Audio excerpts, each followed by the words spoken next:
দীর্ঘদিন যারা আঘাত করে তাদের ছত্রছায়ায় যারা রাজনীতি করেছেন, হলে থেকেছেন, তারা নাকি কৌশলে রাজনীতি করে তারা ঢাকা বিশ্ববিদ্যালয়ে বিভিন্ন বিশ্ববিদ্যালয় কলেজগুলোতে সহ অবস্থান করেছেন।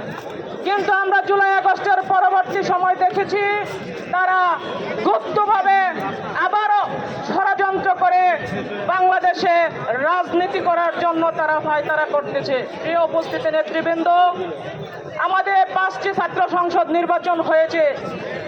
এখানে তারা যে ষড়যন্ত্র এবং মেকানিজম করে ফ্যাসিবাদের সাথে যারা দীর্ঘদিন ছিল, তারাই বাংলাদেশের ছাত্র সংসদগুলোকে কলুষিত করেছে এবং বাংলাদেশ জাতীয়তাবাদী ছাত্র দল সেই ফলকে মেনে নিয়ে আমরা জুলাই আগস্ট হয়েছিল শুধু বাংলাদেশে একটি স্বাধীন সার্বভৌমত্ব এবং গণতন্ত্রের চর্চায় যেন বাংলাদেশ পরিচালিত হয়, সেই আগামী জাতীয় সংসদ নির্বাচন হবে সেই অপেক্ষায় রয়েছে বাংলাদেশের মানুষ, বাংলাদেশ জাতীয়তাবাদী দল বিএনপি এবং তারই অঙ্গ সংগঠন বাংলাদেশ জাতীয়তাবাদী ছাত্র দল।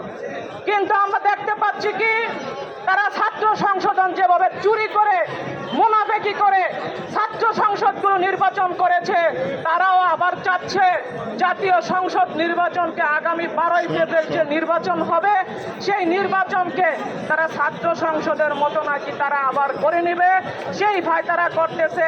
এবং সেই ভয় তারা সফল করার জন্য জুলাই আগস্টের রক্তে অর্জিত বাংলাদেশে, আমাদের রক্তে অর্জিত বাংলাদেশে সেই নির্বাচন কমিশন সেই চেয়ারে বসে এই জামাত শিবির এই গুপ্ত সংগঠনদেরকে পক্ষপাতিত্ব করছে এবং তাদেরকে আবার বাংলাদেশে রাষ্ট্র পরিচালনা ক্ষমতা আনার জন্য আবার মেকানিজম করছে।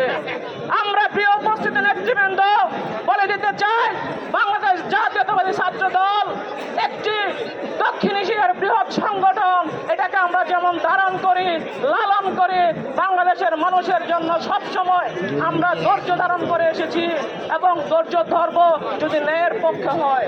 কিন্তু আগামী জাতীয় সংসদ নির্বাচনকে যারা নস্যাৎ করার জন্য যারা ইঞ্জিনিয়ারিং করছে তাদেরকে হুঁশিয়ার করে বলে দিতে চাই, অতীতে যে ভুল করেছেন জুলাই আগস্টের পরে আজকের এই ছাত্র অবস্থান গাঁও কর্মসূচি থেকে আপনারা হুঁশিয়ার করে দিতে চাই, আপনাদের মেরুদণ্ড সোজা রেখে আগামী জাতীয় সংসদ নির্বাচনকে একটি সুন্দর উৎসবমুখর পরিবেশে বাংলাদেশের মানুষ প্রহরগঞ্জে ভোট দিবে।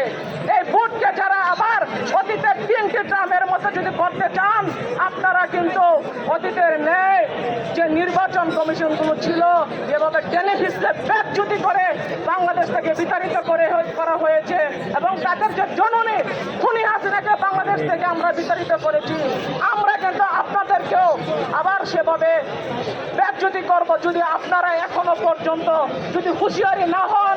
আগামী জাতীয় সংসদ নির্বাচন হবে উৎসব মুখর, আনন্দ মুখর এবং 4 ভোট সে দিবে, সুন্দরভাবে দিবে, সেই পরিবেশ পরিচালনা করবেন। এই বলে আমি আমার সংক্ষিপ্ত বক্তব্য শেষ করছি।